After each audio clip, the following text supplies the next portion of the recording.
Hemos cambiado de modelo por la temperatura, evidentemente. No sería responsable que estuviéramos hablando de olas de calor, de cambio climático, y hiciéramos una manifestación un 29 de julio en Valencia con unas temperaturas y una humedad brutal, ¿verdad?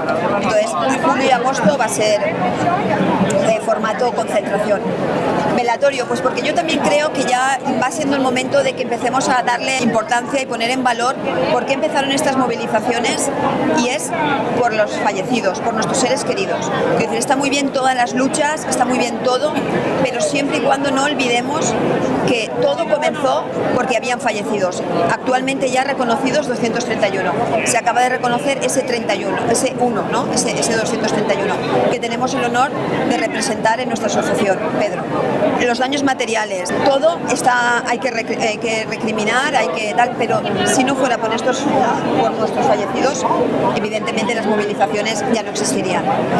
Y luego estamos viviendo una época en la que es dos caras de la misma moneda, los incendios. Acabamos de vivir unos episodios, y bueno, y todavía están los incendios ahí, ¿no?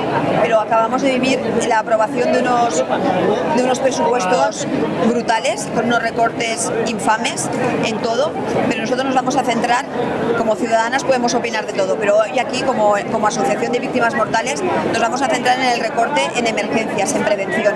Se ha visto ahora con los incendios y se verá en otoño con las lluvias. ¿Cómo no nos vamos a concentrar un mes tras otro? Y luego el responsable sigue en política, aunque muchas personas en el Estado español piensan que cuando dimitió el 3 de noviembre de 2025, desde entonces ya no está en política. Sí, está en política en el escaño 98 y riéndose de los familiares, portavoz de una comisión que apenas o nunca se reúne, teniendo un plus de casi 700 euros, y esperemos que el 31 de marzo, cuando las Corts se den por clausuradas, porque se convocan las próximas elecciones en mayo, no lo metan en la comisión permanente, porque eso ya sería, vamos, la mayor burla añadida para nosotros, para las familias.